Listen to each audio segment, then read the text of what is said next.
Fatima didn't tell anyone about the box that Fathy had entrusted to her. But during the summer nights, she would light the kerosene lamp and go out to the well's courtyard to sit and read poetry. Haneen and Ali had gotten used to this, and they often delayed their dinner to eat under the glow of the lamp. It had almost become a sacred ritual, one that no one could miss. Even Zahir, whenever Fatima reminded him of the need to think about his marriage, would give the same reply. Not before Fathy. I promised him. Haneen had grown up and was now in the 9th grade, while Ali was a young boy in the 7th grade. Fatima was exhausted from following up on their final exams, but promised them that during the upcoming holiday, she would ask her father to take them to Jordan to visit their sisters. The holiday came and Ali passed with distinction, just like his sister Haneen. Fatima was delighted with their results and told them, "When my father returns from Jordan this time, I will insist that he takes both of you." Zahir, overhearing the conversation, said, "Why don't we all go to Jordan, Fatima? Or are you avoiding something?" "What do you mean?" "Fathy, do you still remember him?"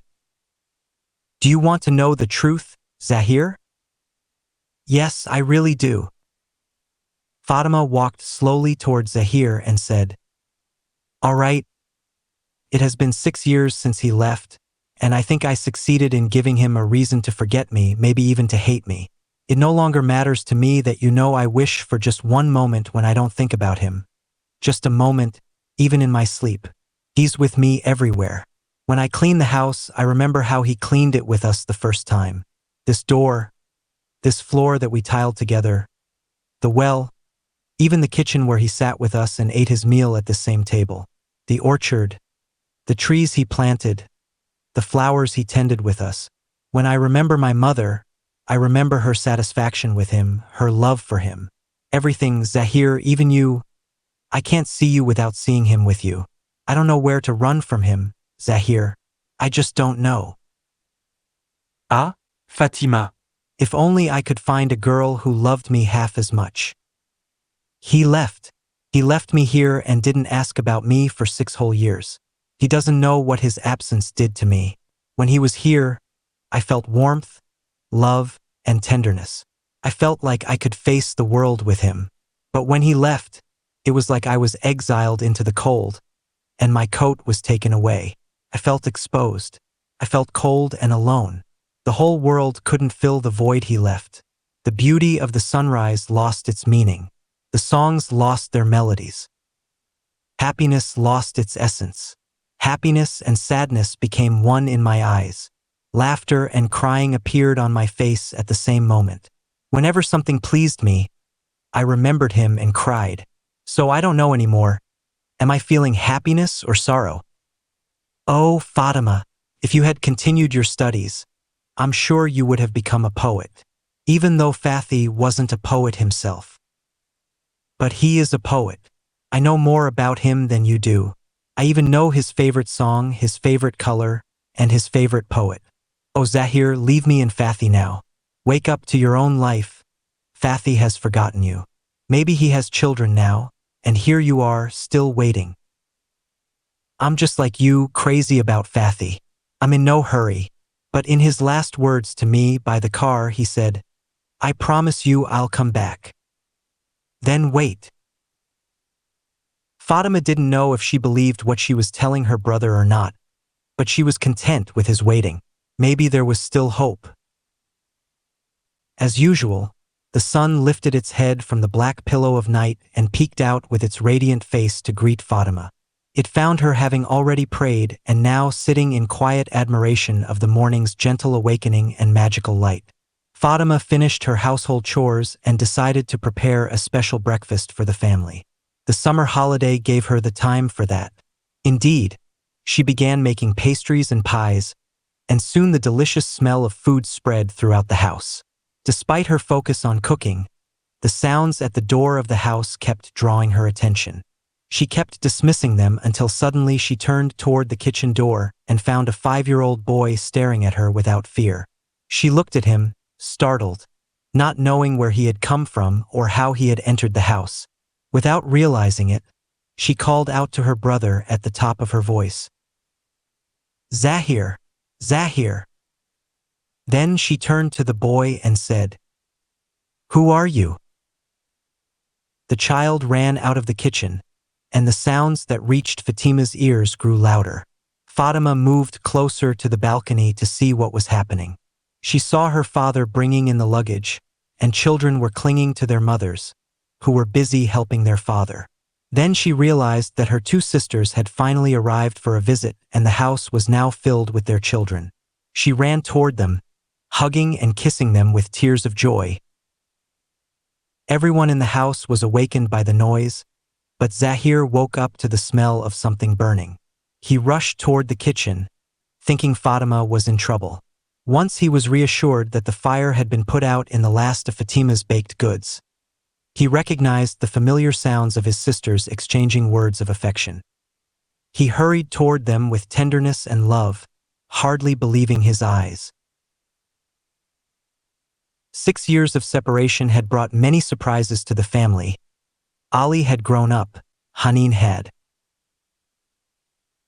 become a young lady, and Fatima couldn't distinguish between Zainab's children and Najla's. There was so much to talk about, as if they feared their time together would run out before they could share all that was in their hearts. Despite everything, the laughter returned to fill the house. Its floors bustled with movement once more. Life had come back to the family, if only for a little while. While Najla was sitting on the balcony with Zainab, waiting for Zahir, who insisted on making the tea himself, her child came running toward her with a notebook in his hands. Najla took the notebook, looked at it, and said, "What is this?" "It's a book of broken poetry. It's Fatima's creation." Zainab laughed and said, "Is she still breaking poetry? Let me see." Then she began to read, "I know you build walls, set up barricades and fences so I can't reach you. I know you ignite yourself with the notebook, with the pen, with pins, with the nails of your hands. You want to forget me, you want to deny me, but how do you forget a prisoner who never leaves your eyes?" Najla pulled the notebook from Zainab's hands and said, "Give it to me. Fatima might be upset if she finds out we read it." "Do you think she meant Fathi?" Zainab asked. "No. After all these years, I think she has forgotten him. Didn't you read the poem? How can she forget the prisoner of her eyes?" Zahir entered the balcony carrying the tea and said, "Fatima is behind me making cakes. Any other requests?" Zainab grabbed Zahir's clothes tightly and asked before Fatima could arrive, "Does she still think of Fathi? Why are you asking?" Fatima entered the balcony carrying sandwiches, while Zainab adjusted her sitting position and said loudly, "I met Fathi by chance about a month ago. He sends his regards." Fatima froze in place, pretending to be busy pouring tea to hear more. Zahir asked, "Fathi, where did you meet him and how? How is he?" "Well, it just so happened that he was teaching at the school where I was enrolling my son. He recognized me, greeted me, and asked about mother. I told him she had passed away. He said his mother also passed away recently. That's all I learned about him." "Just that? Did he say anything else?" Zahir pressed. "Yes, he asked about you and Fatima, and I told him you both live in our father's house, taking care of the children. I told him I was planning to visit you both, and he said, 'Tell Zahir that I will visit him this summer.'" "So he's coming? Do you think he's married?" Zahir asked. "I don't know, but I think he's around 27 now, right? He's 5 years older than Fatima. I remember that clearly." Fatima's distress became visible. Najla held the notebook out toward her and said, "Look, my little boy brought this." Fatima took the notebook and rushed to her room, fearing that someone might have tampered with Fathi's box. Najla followed her quickly, and seeing Fatima's concern over the box, she asked, "What's the story behind this box?" Fatima sat at the edge of the bed and said, "I guess I should tell you. It's Fathi's box. He entrusted it to me when he left. No one noticed it except your little ones, who seem to reach for everything around here." "He entrusted it to you? What's inside?" "Look, there's a gold keychain with the letter F, his initial and mine. There are pictures of me. I'm dying to know when and how he took them. Inside are some of his writings, all filled with love and pain for the letter F. There's a beautiful notebook he gave me with a note on the cover. Please write down everything you think of daily. Of course, I never opened it or used it. There are also a set of expensive-looking pens. Do you think he'll ask for the box if he comes back?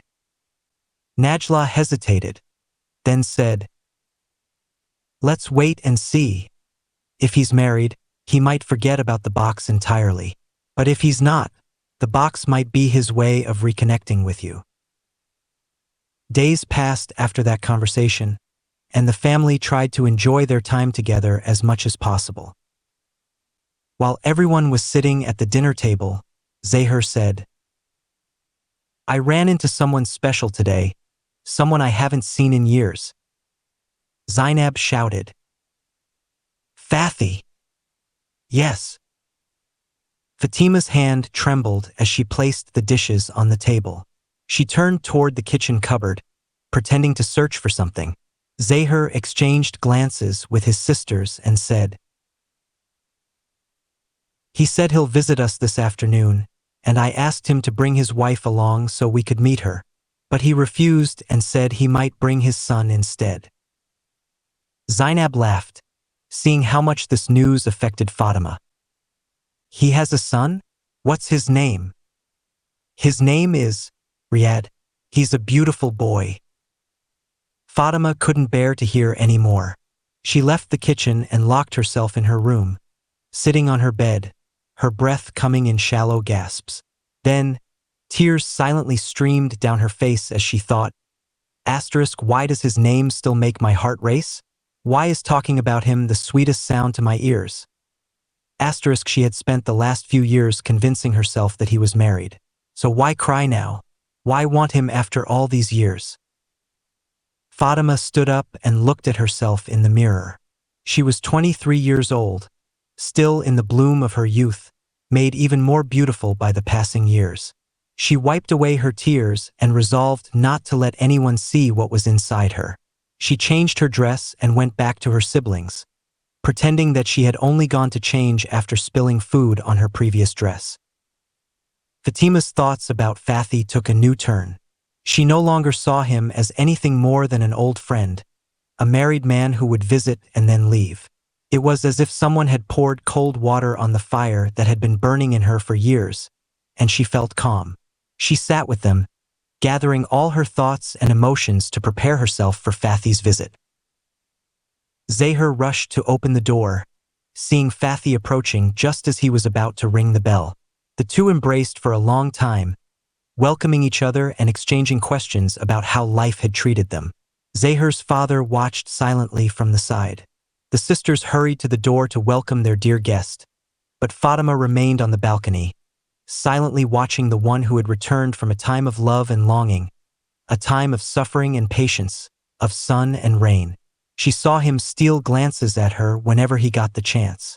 When he finished greeting everyone, he approached her, extended his trembling hand to shake hers, and said, "How is my beautiful lady?" Fatima glanced at her father, as if to remind Fathi of his presence. She extended her hand to shake his, and in that moment, it felt as if a lifetime had passed when their hands touched. She felt the need to pull her hand away quickly before she got lost in the flood of memories and emotions that overwhelmed her just from seeing Fathi. She excused herself and hurried to the kitchen, silently scolding herself for her inability to hide her feelings from him. Fatima busied herself making tea, determined to put an end to all of this. She walked out to where everyone was sitting and said, "How do you like your tea, Abu Riyad?" No one answered. Fathi looked around, confused, wondering who Abu Riyad was. When he saw her staring directly at him, he said, "Me, I'm Abu Riyad." Where did Riyad come from? Anyway, Riyad is a nice name. Remind me to name my son that. Fatima shot Zahir a furious look, and Zahir said, "I thought you were married." "Get married before you?" No. I'm still looking for a bride. That's why I came to see you. Fatima turned to leave for the kitchen, but Fathi called after her. Stay a while, Fatima, please. Then, he turned to Zahir's father and said, Sir, as you can see, I have no father or mother. The rest of my family lives in Jordan. I work as a teacher, just like Zahir, and I would like to ask for your daughter Fatima's hand in marriage. I assure you that I have no intention of returning to Jordan. Zahir's father shifted in his seat, glancing between Zahir and Fatima. Everyone held their breath, waiting for his reply. When the silence dragged on, Zahir finally said, Shall we recite Al-Fatiha, father? No. I have one condition. My daughter will not live in the camp. Fathi happily turned to Zahir and said, Let's recite Al-Fatiha before he changes his mind. His condition is accepted. Everyone recited Al-Fatiha, joy filling the room. At long last, the reunion they had all hoped for over the years was complete. Fathi became part of the family. Despite Zahir's father's initial hesitation about the marriage, Fathi's constant words, describing Fatima as the princess of his life, won him over. Fathi vowed that in his home, Fatima would be nothing less than a princess who commands and decides as she wishes. Those words soothed Zahir's father's heart, like dew on a parched flower. Any man who saw Fatima as his princess deserved to be her suitor. After all, she had been her father's princess since time immemorial, since life was fresh and green. Fatima's world changed in that moment. She felt that time could turn back, that youth could begin again from a distant point, that happiness could fill the air even after the loss of a loved one or the departure of dear ones, and that love could light up all the dark corners of life. The nights grew longer, the gatherings more joyful, filled with laughter as they recalled many memories. Just when they thought the conversation had ended, Fathi would turn to Fatima and ask, Why did you call me Abu Riyad? Najla pulled the notebook from Zainab's hands, saying, Give it back. Fatima might get upset if she finds out we read it. Do you think she still means Fathi? No. After all these years, I think she's forgotten him. Didn't you read the poetry? How could she forget the prisoner of her eyes? Zahir entered the balcony, carrying tea, and said, Fatima is behind me, baking the cakes. Do you need anything else? Zainab grabbed Zahir by his clothes before Fatima arrived and asked, Does she still remember Fathi? Why are you asking? Fatima entered the balcony, carrying sandwiches. Zainab adjusted her seat and said clearly, I met Fathi by chance about a month ago. He sends his regards. Fatima froze in her place, pretending to be busy pouring tea to hear more. Zahir asked, Fathi, where did you meet him? How is he? It was by coincidence. He happened to be teaching at the school I went to enroll my son in. He recognized me, shook my hand, and asked about my mother. I told him she had passed away, and he said his mother had also died recently. That's all I learned about him. That's all? Didn't he say anything else? Yes. He asked about you and Fatima. I told him that you both live in our father's house, taking care of the kids. I also mentioned I was visiting you soon, and he said, Tell Zahir I will visit him this summer. So he's coming. Do you think he's married? I don't know, but he's 27 now, isn't he? I remember well that he's 5 years older than Fatima. Fatima's unease became apparent. Najla extended the notebook toward her, saying, Look, my son brought this notebook. Fatima took the notebook and hurried to her room to check if anyone had tampered with Fathi's box. Najla followed her quickly, and when she saw Fatima's deep concern for the box, she asked, What's the story with this box? Fatima sat on the edge of the bed and said, I think I need to tell you about it. This Fathi's box. He entrusted it to me when he traveled. No one noticed it except for your kids, who get their hands into everything here. Why did he leave it with you? And what's in it? Look, there's a gold keychain with the letter F, representing both his name and mine. There are pictures of me. I'm going crazy trying to figure out when and how he took them. There are some writings, all addressed to the letter F, filled with love and pain.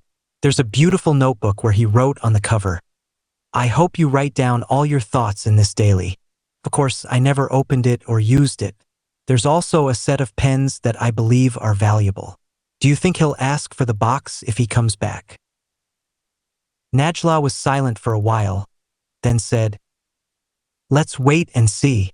If he's married, he might forget about the box. Otherwise, it might be his way of reaching out to you." Days passed after that conversation, and the family tried to enjoy their time together as much as possible. One day, while everyone was sitting at the dining table, Zahir said, "I met a dear friend today, someone I haven't seen in years." Zainab exclaimed, "Fathi." "Yes." Fatima's hand trembled as she placed the plates on the table. She turned toward the kitchen cabinet, pretending to look for something. Zahir exchanged a glance with his sisters and said, "He said he'll visit us this afternoon. I asked him to bring his wife so we could meet her, but he refused and said he might bring his son instead." Zainab laughed at Fatima's reaction and said, "Oh, he has a son. What's his name?" "His name is Riyad. He's a beautiful boy." Fatima couldn't bear to hear more. She left the kitchen for her room, locked the door, and sat on her bed, breathing heavily. Tears began to quietly fall down her face as she thought, why does his name still make her heart race? Why is hearing about him still the sweetest thing her ears can listen to? She had lived the last few years convinced that he had married. Why was she crying now? Why did she still want him after all this time? Fatima stood up, looked at herself in the mirror. She was 23 years old, still in the prime of her youth. The years had only added to her beauty she had neglected. She wiped her tears and decided not to let anyone see what was inside her. She changed her clothes and returned to her siblings, pretending that the reason she had been in her room was to change into a clean dress after spilling food on the previous one. Fatima's thoughts about Fathi took a new turn. She no longer saw him as anything more than an old friend, a married man who would visit her and then leave. It seemed as though someone had poured cold water over the fire that had been burning inside her for years, calming her. She sat with her family, gathering all her scattered thoughts and feelings, preparing herself to face Fathi. Zahir quickly opened the door as Fathi approached, about to ring the bell. They embraced for a long time, welcoming each other and checking how time had changed them. Abu Zahir watched silently.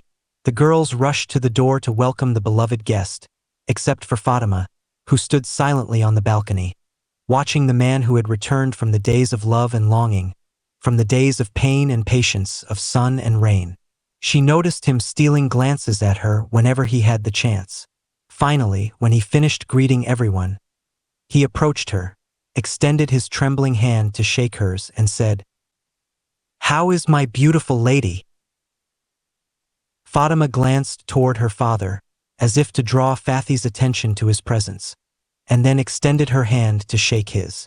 She felt as though an entire lifetime had passed in the moment her hand touched his. She quickly withdrew her hand, fearing she might lose herself entirely in the rush of memories and emotions that came with seeing Fathi. She excused herself and hurried to the kitchen, mentally scolding herself for her inability to hide her feelings from him. Fatima busied herself with preparing the tea, determined to put an end to all of this. She returned to where everyone was sitting and asked, "How do you like your tea, Abu Riyad?" No one answered. Fathi looked around, confused as to which of them was Abu Riyad. When he realized she was staring directly at him, he said, "Me. I'm Abu Riyad. Where did Riyad come from?" "Well, Riyad is a nice name. Remind me to name my son that." Fatima glared at Zahir angrily, and Zahir said, "I thought you were married." "Married before you? No. Besides, I'm still looking for a bride. That's why I came here." Fatima turned to leave for the kitchen, but Fathi said, "Stay a little longer, Fatima, please." Then he turned to Abu Zahir and said, "Uncle, as you can see, I have no father, no mother, and the rest of my family lives in Jordan. I work as a teacher, like Zahir, and I would like to ask for your daughter Fatima's hand in marriage. I assure you that I have no intention of returning to Jordan." Abu Zahir shifted in his seat, looking back and forth between Zahir and Fatima. Everyone held their breath, waiting for his response. After a long silence, Zahir said, "Shall we read the Fatiha, father?" No. "I have one condition. My daughter will not live in a refugee camp." Fathi joyfully said to Zahir, "Let's read the Fatiha before he changes his mind. The condition is acceptable." Everyone read the Fatiha with joy filling their hearts. Finally, the reunion they had longed for was happening, and Fathi was becoming part of the family. Despite Abu Zahir's concerns about the marriage, Fathi's constant words about how Fatima was the princess of his life and how she would be nothing but a queen in his home reassured him. A man who saw Fatima as his princess was worthy of being her suitor, for she had been her father's princess since time immemorial. Fatima's world changed from that moment. She felt that time could turn back, that youth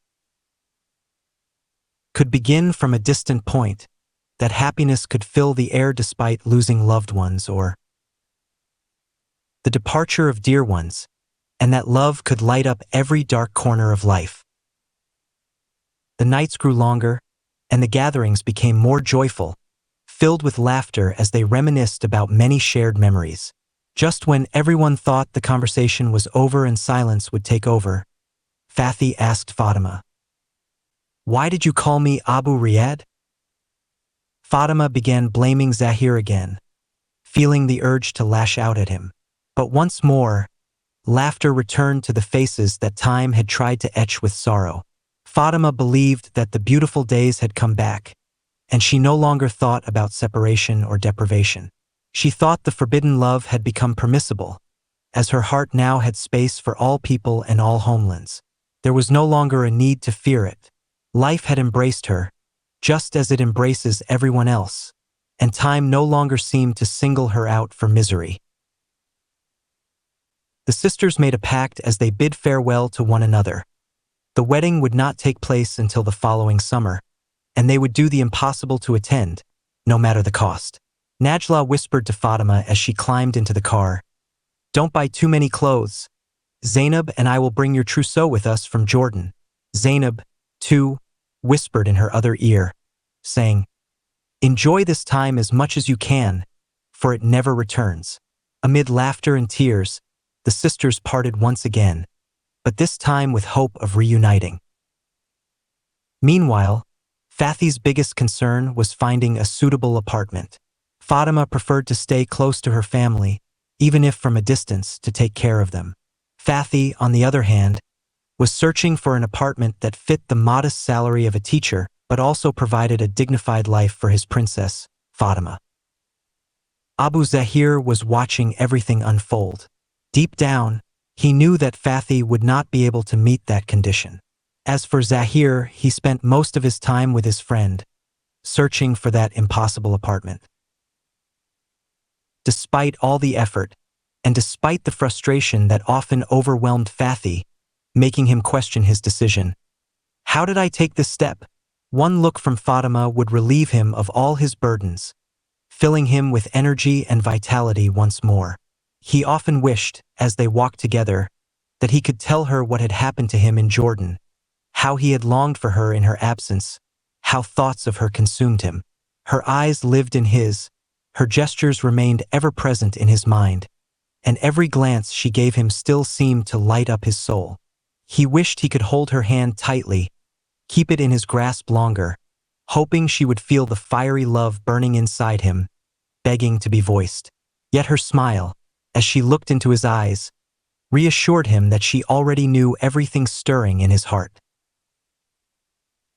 Fatima, too, often wondered, does he know what I went through during his absence? Could he possibly understand how music left me, how delicate meanings became foreign when he was gone? Does he know that all the leaves fell, no matter how many seasons passed, because he wasn't there? Who will tell him of the long slumber my feelings endured during all those years without him? Who will tell him about the thousands of greetings I sent with the sunrise each morning, hoping they would touch his face? Who will swear to him that I only know the sparkle of eyes when his name is mentioned, and the glow that comes only when his image passes by? Ask him how he stole my life, extinguishing the future, freezing time at the moment of his departure. Time has not moved since, nor have the years passed until he returned to me. A cold breeze swept past Fatima, tousling a lock of hair that had fallen on her forehead, waking her to the presence of Haneen by her side. Her father had insisted she not leave the couple alone, but Fathi smiled at her and said, "There's something I always wonder about when I look at you. I remember you as a child, like Haneen, and even younger. I think of your books, your school uniform, your studies, and your braids.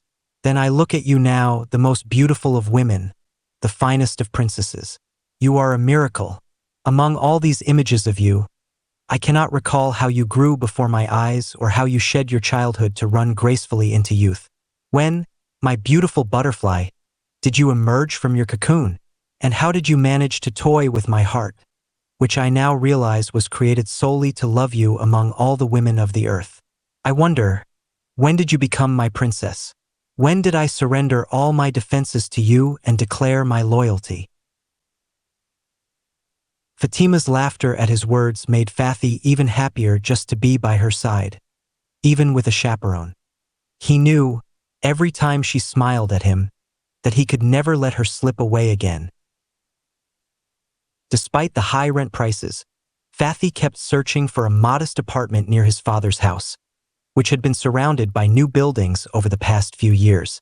There were many apartments, but the salary of a teacher was humble. When Fathi was on the verge of despair, he said to Abu Zahir, "Uncle, I'm looking for a part-time job after teaching. If you hear of any opportunities, please let me know." It was clear to everyone that this was Fathi's only solution to rent a suitable apartment for Fatima. But Fatima was worried and decided to talk to her father about it, especially since the summer vacation was just a few months away, and her sister's return was imminent. She approached him and said, "Father, have you seen Abu Naim's house? The one we lived in while you were in prison?" Uncle used to describe the house to Mother with such sadness, talking about its broken doors and crumbling walls. Do you know what she told him? She said, "Doesn't it have a roof to shelter my children and me? Doesn't it have walls to hold us together? Then it's enough." Father, if I've accepted to spend the rest of my life with Fathi, I see his extra job as me spending my life with the walls you've insisted he provide for me. I see his home in the Amari camp as better than an apartment where I would live alone. Abu Zahir looked into his daughter's eyes and said, "Do you think life in the camp will be that easy? Do you think raising children there will be simple? Consider it a starting point, Father. I have a feeling that things will change, and one day, I will have my own home." Though unconvinced, her father's heart yielded to her determination, though he warned her not to complain later. Zahir, however, was stunned by his sister's decision. He couldn't help but ask, "What happened? How will you live in a camp? Didn't you just see what happened at the camps in Sabra and Shatila, the massacre the Jews carried out there? Haven't you heard about people suffocating from tear gas? Haven't you seen the arrests, the repeated curfews, the roadblocks made of cement-filled barrels to trap the residents?" "Listen, Zahir, I've thought about everything. Life has never been easy, so I've decided that a hard life with Fathi is better than a hard or easy life without him. I can't lose him again." Zahir fell silent, raising his hands in surrender as if there were nothing left to say. He walked away, mumbling, "Will I ever find a girl who loves me like that?" Fathi's reaction to Fatima's news was not what she had hoped for. He didn't jump for joy or light up with happiness. Instead, he seemed troubled and said, "Fatima, give me some time. There must be a suitable apartment for us somewhere in this city. I know you won't be able to endure life in the camp. It's an easy target for the army, constantly under curfew and collective punishment. I haven't forgotten what happened to you when your father's house was demolished. I don't want to be the cause of your misery." Fatima's response was a simple request for a promise from Fathi that he wouldn't drag her into politics or national struggles, that he would forsake any love for jihad and resistance, avoiding demonstrations or strikes that might lead to his arrest, imprisonment, or displacement. Anything beyond that would be the fate of a Palestinian, something inescapable, and she would bear it. When Fathi promised her that she would always be his priority after his worship of God, Fatima felt reassured. She believed she could go on any adventure or take any risk with him without fear. Nothing frightened her anymore except the forbidden love she spoke of, the love of Palestine. Zahir, however, would shake his head as he listened, never convinced that such a promise could be made to anyone, not even to oneself, no matter the circumstances. He often enjoyed sitting with Fatima and asking her, "Is it true that you're afraid of loving the homeland? Afraid that your husband might take a patriotic stance?" Fatima's response never satisfied him when she said, "Years have passed, and nothing has changed. Anyone who falls in love with Palestine is destroyed. The whole world has washed its hands of this love. Major Arab nations have shaken hands with the Jews and blessed them for the state they built on the ruins of our own. Don't you see with your own eyes how Jews buy people from abroad, luring them with housing and work so they can join their state, increasing the number of settlers, while in contrast, those of us who claim a right to this land are killed and driven out? Do you want clearer evidence than the massacre of Sabra and Shatila? The whole world couldn't even condemn Israel for that. No one cared about the lives lost, the blood spilled, the women, or the children. But watch what happens if a Jewish soldier gets hit by." Fatima left the house for the beauty salon, thinking about the moment she would see Fathi in a formal black suit, coming to take her from the salon to their home, where the wedding celebration would take place. Najla, Zainab, and Hanin accompanied her, each unable to contain their excitement and eager to see how Fatima would look after getting dressed up. There were numerous suggestions and consultations, and time flew by unnoticed as the girls worked on their appearance. Before they knew it, noon had passed, and they still hadn't finished. It was time for Fatima to put on her white wedding gown. All the hands eagerly reached out to help with this special moment. Zainab was focused on keeping her hairstyle intact. Najla made sure the dress flowed perfectly to the ground, and Hanin waited with the veil, ready for the salon owner to place and secure it on Fatima's head. Amid all this, Fatima smiled and stole glances at herself in the mirror. Her sisters also donned their gowns and finished styling their hair, stealing smiles and occasional tears as they looked at Fatima. Finally, Fathi arrived to pick up Fatima. The honking of the car horn signaled the end of her preparations and demanded the bride to come out. The salon door opened, and Fatima emerged in a dazzling white dress with a crystal-embellished veil attached to a tiara that cascaded down her graceful frame to the floor. Fathi looked into her wide kohl-lined eyes and admired the perfect alignment of her lashes, praising the beauty of the Creator. He approached her, extending his hand to hold hers, but all he could do was lift her hand and plant a warm kiss on it, saying, "My princess, would you be so kind as to accompany me to the car?" Fatima laughed warmly, gazing at him with love, and replied, "I don't know if any real princess has ever felt the happiness I feel now. I'm the happiest person in the world today, and you are with me. Take me wherever you like." Fatima's words opened a door to paradise for Fathi, and he realized that nothing mattered from that moment forward except protecting his angel, who had opened that door for him. The car drove off with the bride and groom, and Fatima expected it to stop at the studio for a photo shoot, just as her sisters had done. However, the car continued toward their home. Noticing Fatima's surprise, Fathi said, "I've arranged a surprise for you. I hope you'll like it when we get to our house. The car stopped in front of the house, and Fathy quickly rushed to open the door for his princess and help her out of the car in her flowing gown. As Fatima stepped out, she was astonished to find the ground covered with a red carpet stretching from her foot to the entrance of the house. She then noticed two photographers, cameras in hand, capturing her every step. Fatima looked at Fathy in amazement and asked, "Where did you get this carpet from? And how did you arrange all of this?" Fathy merely held her hand, smiling broadly, and said, "Now, my princess, you can hold up your dress and walk however you please, and you can hold my arm instead of the stair railing. Walk as you wish, for you truly are a princess."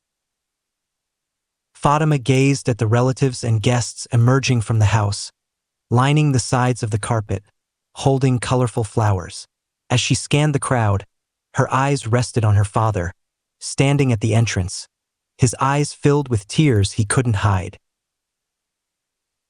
Fatima took a deep breath, raised her chin, gathered the edge of her dress, held Fathy's arm, and began walking like a princess on the red carpet. She greeted the guests who stood on either side of the carpet, throwing flowers under her feet as she walked. Applause and ululations filled the air until she reached her father. Cameras captured her every step. She leaned forward to kiss her father's hand, but he pulled his hand back, instead placing it on her head and kissing her forehead, saying, "So, my princess has grown up, and today is her wedding day." Fatima replied, "You will always be my king, father, as long as I live, no matter what happens." Abu Zahir embraced his daughter, and the sound of ululations rose around them. Fatima entered the house and sat on a raised chair known as the lodge, with Fathy beside her on another chair. The songs began, drums beat, and the celebration started for the wedding that had been long hidden in the folds of time. Fatima moved into her new home on the western outskirts of the Amari refugee camp, and waves of well-wishers came from every direction. Most of the guests were in a hurry to return to Jordan, either because they lived there and had come specifically for the wedding or because they wanted to make the most of the remaining summer vacation to visit family.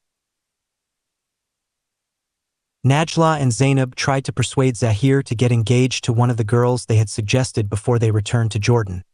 But Zahir was determined to experience a passionate love affair, like his friend Fathy, before considering anything else.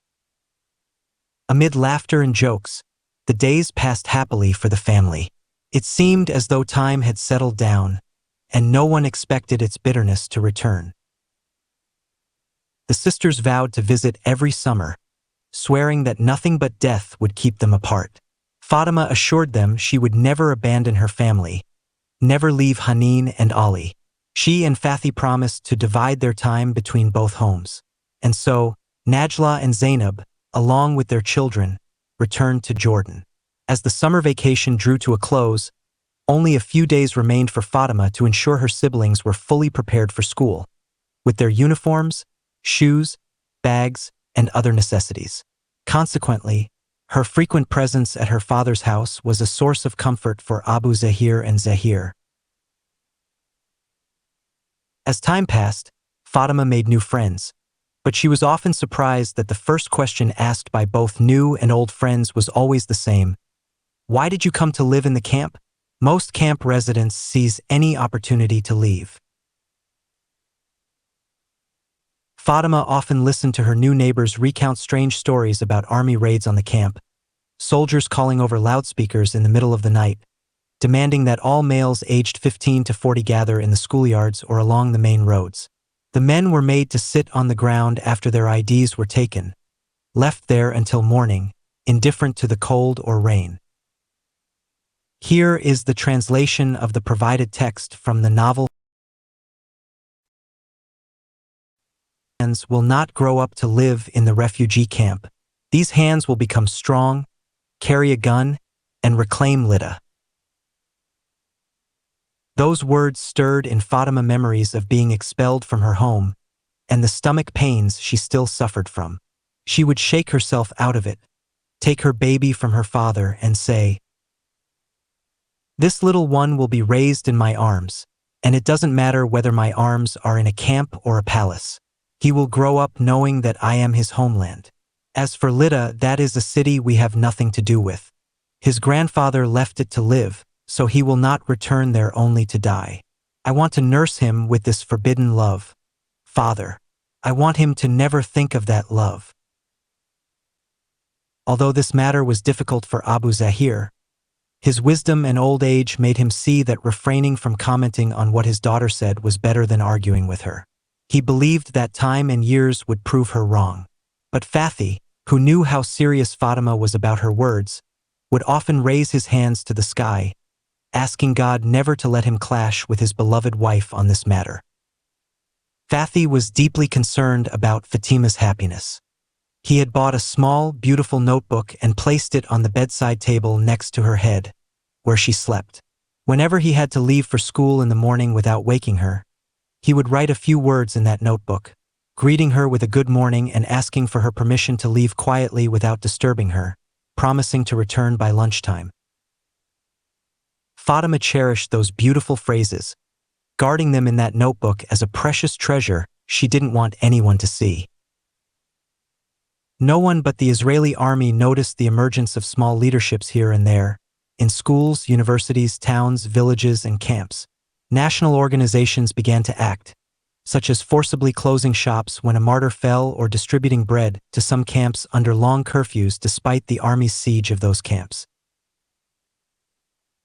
The Israeli army began to show its hatred toward the Palestinian people by mistreating workers heading to Israel for work at times and inventing ways to humiliate people whenever they had to raid their areas. This led to an increase in demonstrations and strikes, more complaints about the situation, and even greater arrogance, tyranny, and oppression by the Israeli army.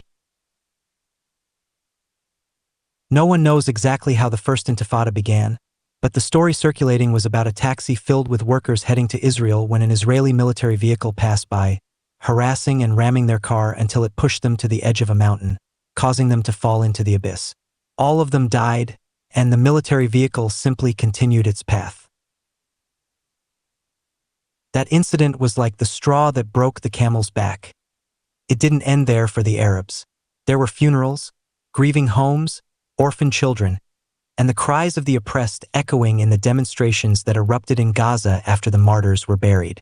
Then, solidarity protests spread across all Palestinian cities. The Israeli army had to showcase its strength to the demonstrators, so tanks were deployed, and they did not hesitate to open fire on them, causing more martyrs, more grieving families, and more orphan children.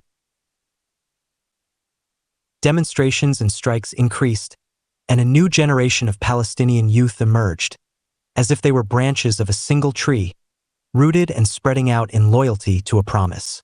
They were pushed to confront the hostile Israeli army. These young people began to take control of the situation and set the rules of the game on the ground. It seemed as though every segment of the population had given them their approval, without any election or referendum. Fatima began to witness the soldiers surrounding the boys' school in Al Amari, which was next to her home. She could smell the tear gas aimed at the children of the middle school and hear with her own ears the cries of the suffocating children in the classrooms, and the sounds of their mothers, wrapped in scarves and rushing from the camp with onions and lemons they believed would revive the children and help them breathe. In many cases, the school's gate, facing Fatima's home, was the only escape route for children who melted into the camp's houses, making it impossible for the soldiers to catch them. Meanwhile, the large main gate, which opened onto the main road, had become a base for army tanks that attempted to break in and arrest some of the students. Zahir and Fathi were both teachers at that school, and they constantly worked together to help the students and provide safe exit routes. Fatima often heard her husband's or brother's voice near the gate and thought they were coming home, but hours would pass before they returned, explaining that they couldn't leave while a child still needed help at the school. Fatima often reminded her husband of his promise and advised both him and her brother to avoid getting involved in these matters, fearing they would be killed or arrested. But she didn't know that her words disgusted them, pushing them even further into their commitment and dedication to saving the school and its students from the hands of the tyrannical soldiers. The Israelis couldn't quench the rage of the Palestinian people, who no longer cared about the number of martyrs or the blood spilled by the oppressors. They remained steadfast, children unyielding, and the elderly unshaken. Their weapon was the stone in the face of tanks and bombs from an army once considered invincible. The Palestinian people clung to the Intifada and the stone as tightly as they held onto their dignity and their rights, for these were their only available weapons, or perhaps the only weapons the enemy could not confiscate. Many new leaders emerged, and the people rallied around these youth, madly in love with dignity and the land. This forbidden, deadly love was their passion and their life. The people grew more and more compassionate toward one another, comforting the families of martyrs, and pain became the unifying force of the nation.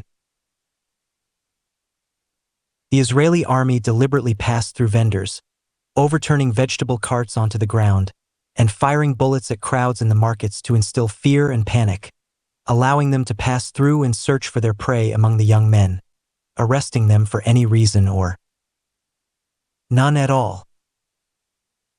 The army began focusing on the camps, tightening its grip on them, even placing cement-filled barrels at their entrances to prevent people from entering or leaving, believing this would stop the stone throwing whenever they passed along the main roads. Fatima felt the world closing in on her, and fear gripped her like a small child in careless hands, tossed into the air without knowing whether he would land safely or crash to the ground. She began to spend most of her time at her father's house, anxiously waiting for the return of Zahir and Fathi, and often for her father, who had also begun to disappear without revealing his whereabouts. Fatima's anxiety grew, and Fathi's promise echoed in her ears, offering her comfort and calm, until her days turned into endless waiting.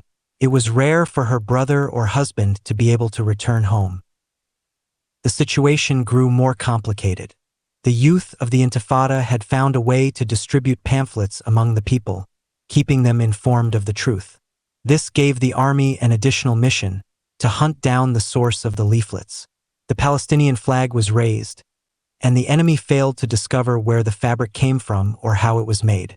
The bigger challenge was how to take it down after it was raised atop minarets, power lines, and even tall trees. The events grew increasingly complex, and Fatima's fear for her child, her husband, and her brother deepened. The army tightened its grip on the camps, and Fatima tightened her grip on her son, deciding never to return to the camp to live, vowing not to let the unfolding events affect him. Fatima didn't know where to flee with her child. The house no longer felt like a complete home. Her father was absent most of the time, her brother was always with him, and no one knew where her grandfather was going or coming from. The television showed nothing but images of martyrs and bloodshed, and the neighbors spoke only of who had been injured or killed. Fatima felt as if a violent earthquake had shaken the ground beneath her feet, and that she was bound to fall into one of the earth's wounds, which never seemed to be satisfied with the blood of its people. She began searching for a way out for herself and her son, but all she could think of was traveling to her sisters in Jordan. Yet that option had also been closed off to her. Israel had imposed strict measures, closing the bridges and crossings to prevent anyone from passing, citing the fear of money or aid being smuggled in. Fathi saw that Fatima was growing more anxious and tired. Despite her avoiding the television, newspapers, and leaflets, she still knew everything that was happening. One day, Zahir said to her, "Isn't this what you wanted? Didn't you once say that you had paid a high price for a dead cause, that everyone else was living their lives oblivious to you? Didn't you say, my sister, that loving this land should be forbidden because it kills its lovers? So, what do you say about all these lovers running toward martyrdom in front of a tank retreating before their stones? Isn't this what our mother foretold?" Fatima had no answer to any of that, but she could not stop the sound of the tanks and armored vehicles from awakening that old voice when her house had been surrounded. She could not bear to see the children on television, lost behind their mothers after the crowds scattered under the Jewish bullets. She could not understand what was happening to her every time she looked. Schools were suspended, the doors were locked, and people began to boycott Israeli products. The leaflets were distributed as scheduled, and the Israeli army intensified its efforts to find the source of these leaflets. They began raiding offices and companies in search of typewriters to confiscate them, as computers had not yet made their way into the West Bank. After Fatima and her son left the house, Fathi found a reason and enough space to shelter many young men on the run in his home. Not a night passed without someone knocking on his door seeking refuge. Fathi provided them with food, clothing, and shelter. Soon, this phenomenon escalated. The young men began to gather and hold important meetings in his home, with the house eventually becoming a storage place for many critical items like flag cloths and leaflets. Fathi would sit alone near a window overlooking the road, lost in memories he cherished. He would see Fatima smiling, his son running towards him with arms outstretched, and the house filled with family and loved ones. There was nothing dearer to him than the glance Fatima would steal through the crowd, filled with love and happiness, directed solely at him. While the meetings continued around him, Fathi remained detached, not listening or participating. Zahir, on the other hand, was deeply involved, contributing suggestions and often taking on roles. Fathi never let him act alone. Among the young men on the run were 4 brothers who particularly caught Fathi's attention. For brothers, all from the same mother and father, who had left home, and no one knew if they would return. Their mother never complained. Fathi felt particularly empathetic towards the youngest, Abdul Munim, who was no older than 10. Despite his brother's attempts to send him back to their mother, Abdul Munim insisted on staying with them. Abdul Munim fascinated Fathi. He would carry leaflets under his arm, pretending to play and run through the alleyways, discreetly leaving some leaflets in various corners. When someone passed by, they would pick one up, saying, "The new leaflets have arrived." Soon after, people would either come out or send their children to fetch a leaflet. Fathi often watched as Abdul Munim approached Israeli soldiers under the guise of innocence and naivety, listening intently to their conversations with passers-by. He would quickly learn who the soldiers were looking for and then rush back to warn his brothers. One day, Abdul Munim came to Fathi and said, "You and Zahir are wanted. They are looking for you." Fathi and Zahir's names had made it onto the wanted list, even though Fathi still considered himself bound by his promise to Fatima and had not engaged in any nationalistic actions. It had become too dangerous to remain in Fathi's house, except in secrecy. One night, as Fatima was reassuring herself that her son was drifting off to sleep, she heard the dreaded sounds of Jewish patrol vehicles approaching the house. She couldn't believe her ears, thinking it was her imagination, but then she heard the sound of walkie-talkies, voices speaking in Hebrew, and the sound of aggressive knocking on doors and windows. A loudspeaker blared, "The house is surrounded. Open the door." Fatima grabbed her son, who was trembling in fear from the sudden commotion, and ran to see what was happening. She found her father with a rifle aimed at him, as a soldier demanded, "Where are Zahir and Fathi? Where are you hiding them?" "They're not here. I don't know where they are," her father replied. Without permission, the soldiers spread out through the house, searching every corner for the wanted men. When they returned empty-handed, they reported to the captain, as they called him, that no one was in the house. The captain looked into Abu Zahir's eyes and said, "Maybe you didn't learn your lesson the first time. This time, we will kill your son and son-in-law if you don't tell us where they are or get them to surrender. Do you understand?" The vehicles left the house, but not before smashing the glass of the balcony with their rifles, which terrified little Riyadh, causing him to cry in his mother's arms. Fatima felt that her embrace was no longer safe for her son. Fatima was overcome with anger at what had happened. and soon she began to feel physically unwell. She took to her bed, unable and unwilling to move. Only her son's needs, who had also fallen ill, forced her to stir from time to time, as he clung to her, not wanting to leave her side. Fathi and Zahir could no longer sneak back home easily. Neither dared think of seeking refuge in Abu Zahir's house. Their only option now was to stay where the other young men on the run were, and neither had the right to refuse any mission they were given. Despite Fathi's reluctance to get involved in direct actions, his strong bond with Zahir compelled him to participate in whatever was asked of him. As for Zahir, his involvement grew more intense, and his reputation spread, with people increasingly turning to him for advice and leadership. The Israeli pursuit of the young Palestinian activists grew more vicious, with increasing numbers of martyrs, children, youths, women, and men alike. The number of detainees skyrocketed, and the prisons overflowed. The army resorted to using tents in prison yards as additional cells. Despite all this, the leaflets continued to be distributed on time, and the army could not track down the source. No one knew how leadership responsibilities were passed on whenever one of the leaders was captured, or how consensus was reached, but eventually responsibility fell on Zahir. He became the one tasked with ensuring the leaflets were distributed under those difficult circumstances. The army was convinced that they had arrested everyone and confiscated most of the typewriters. The deadline for the next leaflet's release was just 1 day away. The Israeli forces raided the Tannhaus building in Ramallah, searching the offices and clinics for typewriters or photocopiers. Chaos and fear spread throughout the building. Meanwhile, Zahir was still in an office, typing up the leaflet. The lawyer who owned the office had gone home but had given Zahir the key to finish the job in secret. The building's doorman rushed to Zahir, panting in fear and exhaustion. "Raid! Run!" he gasped. Zahir didn't know how to escape without finishing the leaflet. There would be no other chance to try again. It was a challenge he had to win. The leaflet had to be out on time.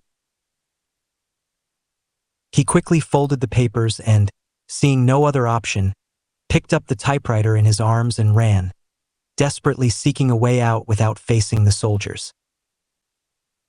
Zahir raced through the building's corridors, trying to outrun the soldiers and reach the parking garage. But his frantic movements caught their attention. The officer in charge shouted in Hebrew, "Catch him!" The entire squad rushed after him. Zahir knew he couldn't reach his car, which he had bought only recently, hoping it would help him in emergencies. It would make him an easy target for the soldiers who were scattered throughout the city, its streets emptied by a declared strike. The alleys and buildings were his safest bet now. Zahir started running, carrying the heavy typewriter in his arms. He didn't feel its weight or the strain on his legs, moving faster than he ever thought possible. His only thought was to save the typewriter tonight. He ran through streets, leaping over walls, and from one garden to the next, his ears always tuned to the sounds of soldiers' footsteps and their shouts behind him. He didn't look back but instead ran even faster. Zahir and the soldiers continued like this until he reached a wall. He intended to jump over it, only to discover that it was a retaining wall with a significant drop on the other side. Zahir hesitated, but, hearing the soldiers close in, he tightened his grip on the typewriter and jumped. He quickly rose to his feet and hid behind the nearest tree to watch what the soldiers would do next. The soldiers reached the wall and were surprised by its height. From their expressions, Zahir could tell they were hesitant to jump. He observed them closely as they scanned the orchard, seemingly reassuring each other that the fugitive must be far away by now. They began retreating from the area, unwilling to risk entering an isolated spot like the orchards at night, especially since they feared falling into a Palestinian ambush. Leaning against the tree, Zahir caught his breath as he watched the soldiers withdraw. A sudden wave of exhaustion overwhelmed him, starting in his legs, which could barely support him, and spreading to his arms, now heavy with the typewriter. He collapsed to the ground. for a few minutes before picking up the typewriter again and slowly making his way through the trees, heading toward the main road. Meanwhile, Fathy had learned about Zahir's situation. Taking his car from the garage, he drove to the area where Zahir might be, passing back and forth in search of him, unconcerned with the danger he was exposing himself to. Finally, he spotted Zahir struggling to climb over a wall onto the street, clutching the typewriter like it was his child or his own heart, protecting it more than his own safety. Fathy hurried the car toward Zahir, opening the door and gesturing for him to get in quickly. Zahir jumped into the car and said, "Let's head to your house in the camp." "But the soldiers are already there, Zahir." "Then to my father's house." "No, Fatima and Riyadh are there." "There's only one option left, Rafat village. It's nearby, and we have many friends there." "That's a good plan." The two friends drove toward Rafat village, taking a winding route to avoid being seen by soldiers. When they arrived in Rafat, they knew that despite the silence and stillness of the village, everyone would soon know that their car was in the area.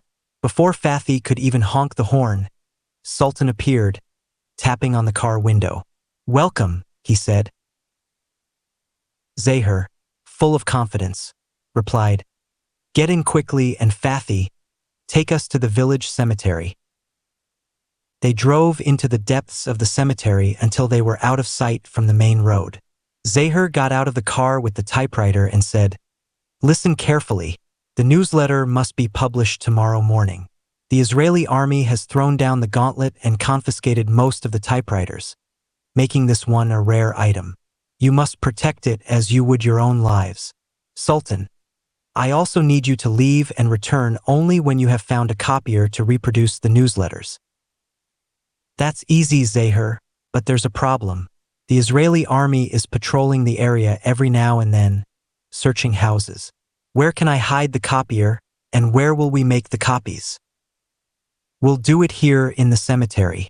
I need you to gather as many electrical wires as you can from the village, long enough to stretch from the nearest house to this spot.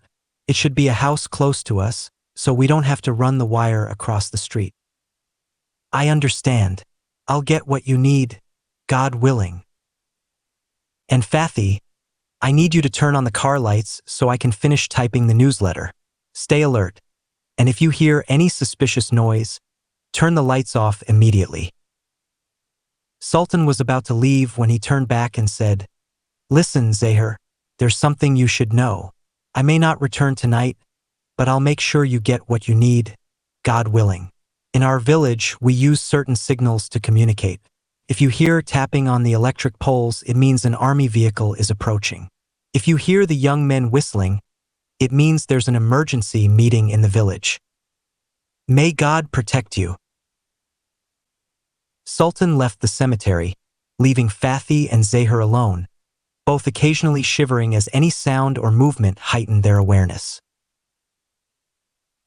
Fathy sat in the car and turned on the headlights, directing them toward Zahir, who pulled a small sheet of paper from his pocket and some crumpled notes from his chest.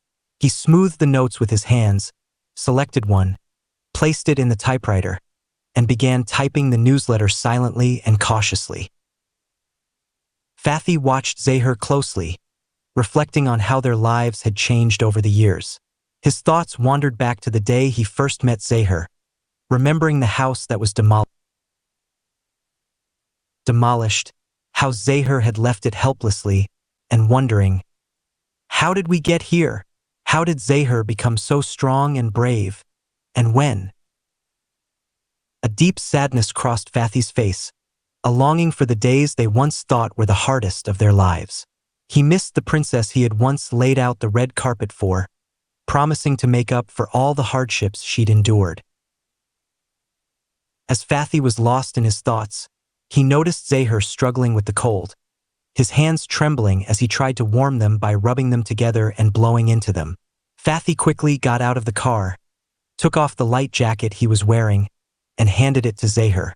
"Wear this, Zahir. I'll stay warm in the car." Zahir looked at Fathi with eyes full of gratitude, but his teeth chattering from the cold prevented him from speaking. Fathi helped Zahir put on the jacket, then rubbed his back vigorously to warm him up. "Have you finished typing?" "Just 2 more lines." "Anything new in this issue?" "Yes, they want to resume classes. If the army continues to prevent this, the teachers and students are to meet in any available space, even in a student's home, so the academic year isn't lost. The uprising won't end easily, and it could last for years." Fathi sighed deeply and remained silent. Zahir asked, "How old is Riyadh now before starting school? A year? 2? "We need to find a solution for education, Fathi. There are thousands of kids like Riyadh every year who need to start school, even if the army captures some of the teachers, just like they're after us." Fathi smiled, realizing Zahir had read his thoughts. He silently walked back to the car, and Zahir followed him with his gaze until he shut the car door. Zahir returned to the typewriter to finish the last few words of the newsletter, pausing occasionally to sigh or glance at Fathi. When he finished, he packed the typewriter and the papers, got into the car and said, "Now turn off the lights." Fathi, trying to lighten the mood, joked as he turned off the lights, "Won't the dead object?" Before Zahir could respond, they heard tapping on the glass. Zahir quipped, "I think they are objecting, Fathi."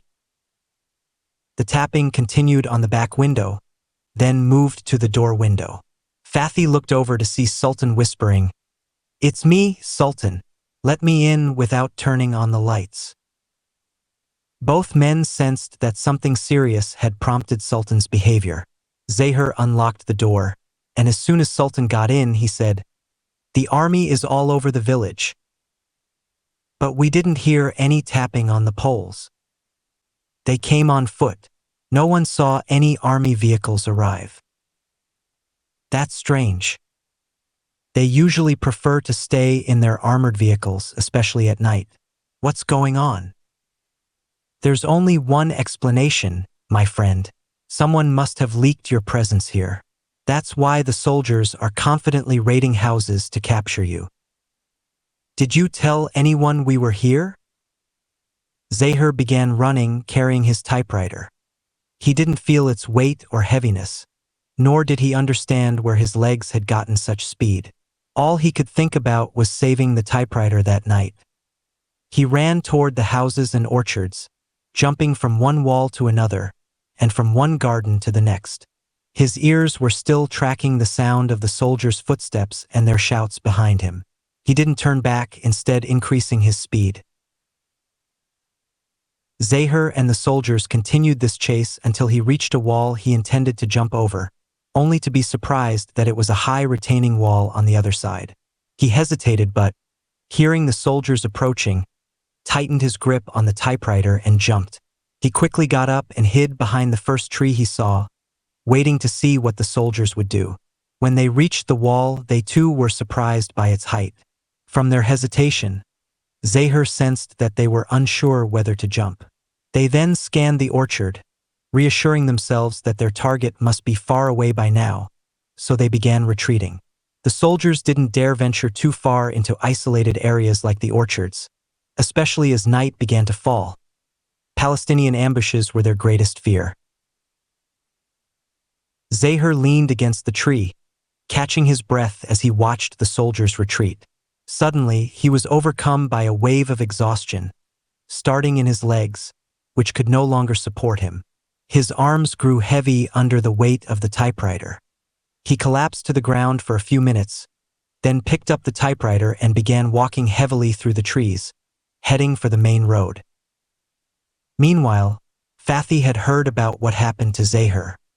He took his car from the garage and headed to the area where Zahir was likely to be, driving back and forth searching for him, unbothered by the danger. Finally, he spotted Zahir, struggling to jump over a wall onto the street, cradling the typewriter as if it were his own child. Fathi rushed the car toward Zahir, opened the door, and gestured for him to get in quickly.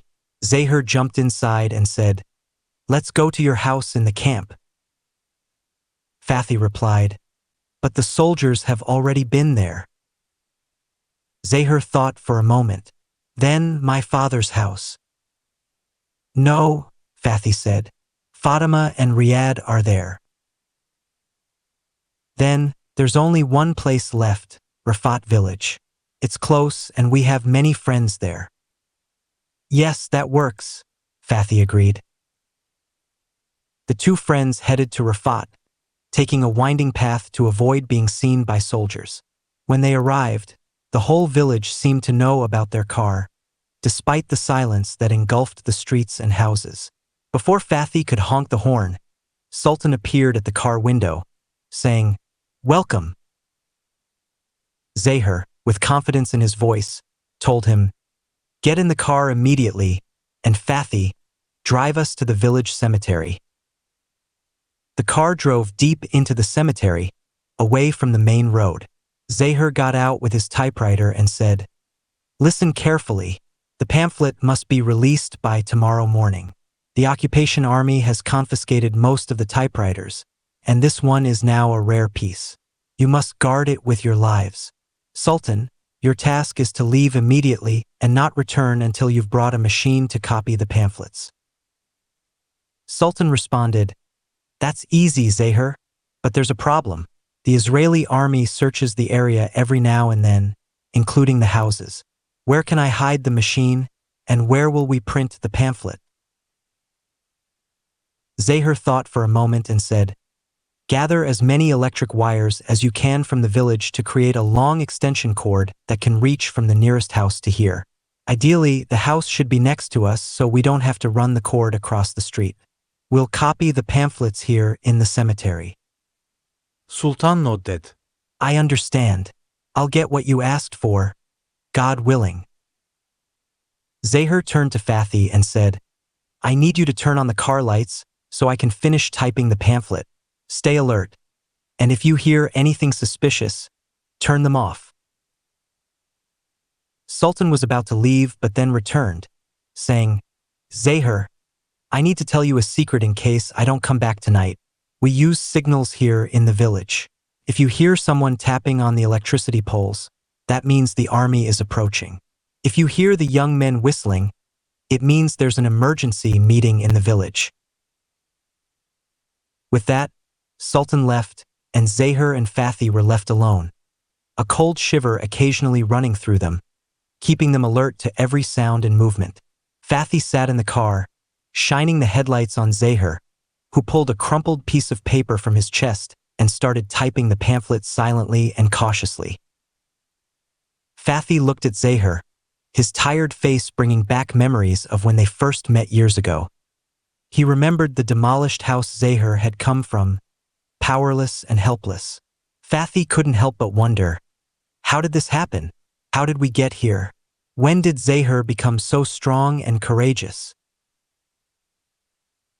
A wave of sadness washed over Fathi as he longed for the days they once thought were the worst of their lives, and for the princess to whom he once promised he'd make up for all the hardships she endured. Fathi sighed, lost in his thoughts, but Zahir continued typing, his hands trembling from the cold. Fathi quickly left the car and gave Zahir his jacket. "Wear this, Zahir. I'll stay warm in the car," he said, rubbing Zahir's back to warm him up. Zahir looked at Fathi with grateful eyes, but the cold chattering of his teeth kept him from speaking. Fathi asked, "Have you finished?" "Just 2 more lines," Zahir replied. "Anything new in this pamphlet?" Fathi asked. "Yes," Zahir said. "They want to resume classes. If the army continues to prevent it, teachers should gather the students wherever they can, even in someone's house. That way, the students won't lose a year. This uprising could last for years." Fathi sighed again. "How much longer until Riyadh starts school? A year? 2? We need a solution for education.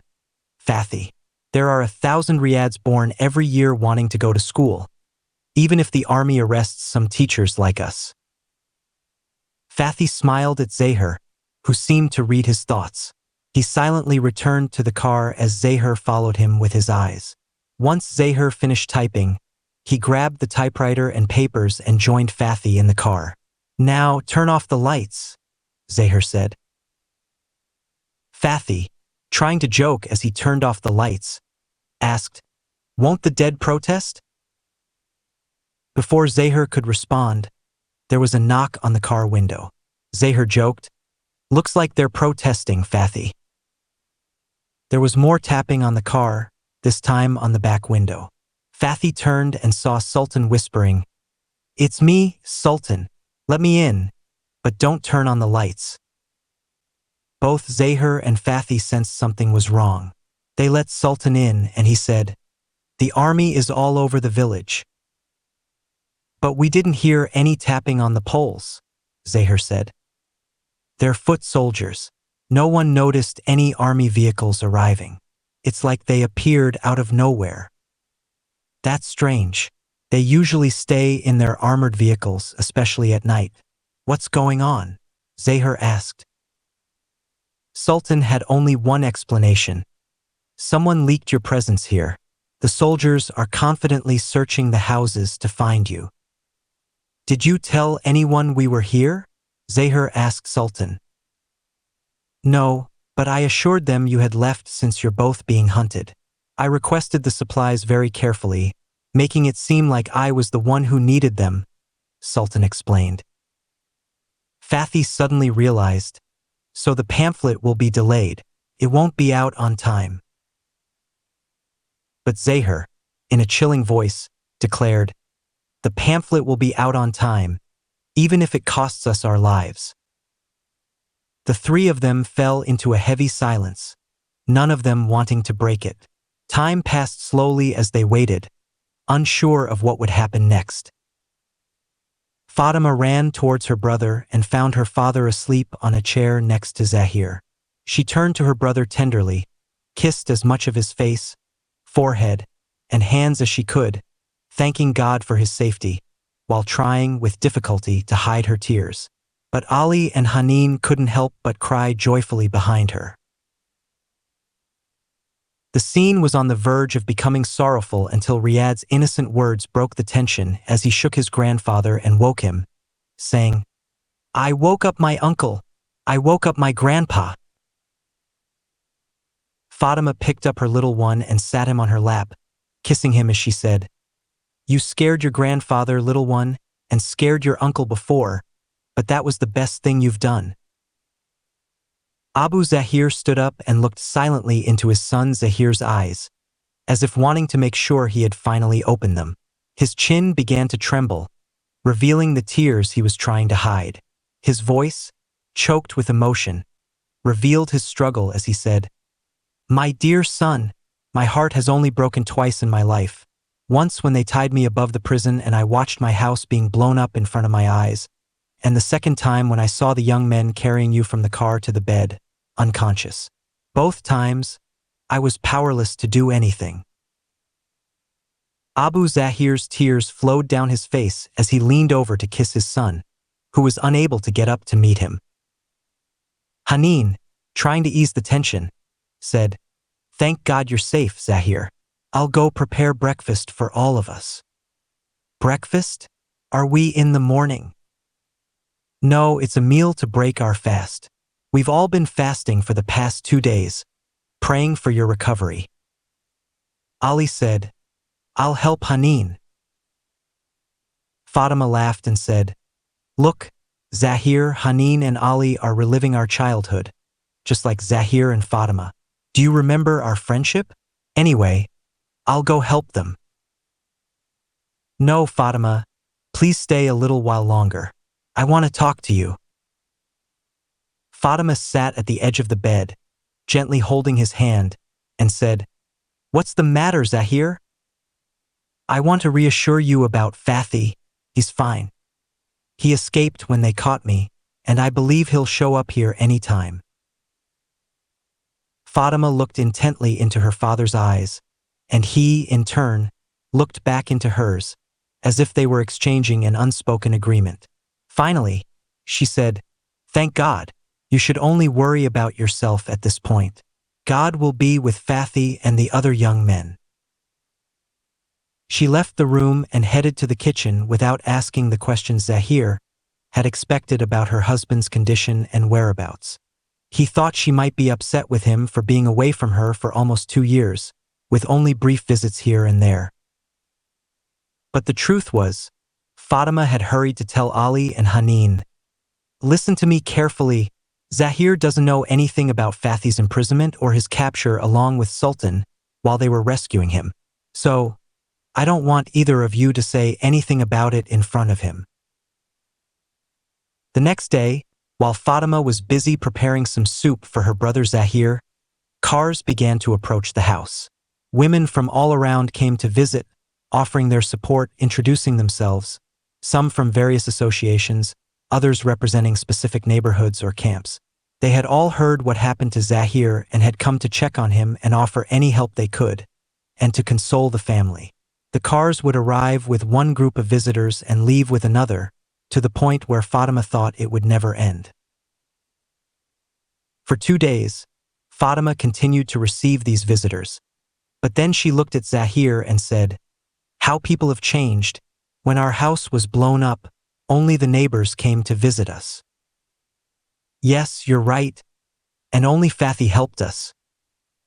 "True, people have changed." Fatima was about to tell Zahir what had happened to Fathi during his coma, but stopped when she heard the doorbell ring and Haneen calling out, "Fatima, there are women here who want to see you." Fatima left Zahir in his room, but moments later, she returned and said to him, "There's a woman who says she's from Rafat and wants to see you." "What's her name?" Ade. "She's around the same age as my mother. Should I let her in?" "All right, let her in." Ahmadel entered the room, greeted Zahir, inquired about his health, and then said, "I'm the mother of your friend Sultan from Rafat. He sends you his regards and has sent me to take you to Rafat. Both he and Fathi insist on hiding you there, and of course you'll continue your work from there." "My work? Excuse me, Aunt, but I need to confirm what you're saying." Of course, I expected that. That's why I'm telling you that the hidden typewriter is my proof. Is that enough? Or should I say more?" "The typewriter? How do you know about it?" "My son, there's no more time. I don't want you to be imprisoned like Sultan and Fathi. Get ready to leave with me. I'll explain everything after. You'll come with me in my car, and you'll dress as a woman, covering your head and wrapping your body in a loose cloak." Zahir didn't respond to a word Ahmadel said, lost in thought about Fathi and Sultan being imprisoned. He looked at Fatima with a puzzled and regretful expression, realizing that she knew about it all along. He was sure she knew many things he didn't. Before he could ask, she said, "You never asked. You didn't want to know who saved you from the road and brought you here. Yes, they saved you and they were captured here. In this house. They took him while his eyes were locked on mine, as if he were entrusting you to me." "No. He wasn't entrusting me to you. You know he always looks at you as much as he can every time he sees you because you're still his great love, Fatima. The only thing that pains him is his inability to fulfill his promise to you." Fatima closed her eyes in anguish, as if wanting to kiss an image of him imprinted on her eyelids. Inside her, silent cries echoed his name, while she helped her brother Zahir get ready to leave. Deep within her heart, a voice whispered with overwhelming emotion, "Oh, if only you knew how much my eyes adore yours. Oh, if only you knew how much I long to see you. I am trapped like a butterfly in the web of a spider's memory of you. Neither am I free from it, nor can I reach you.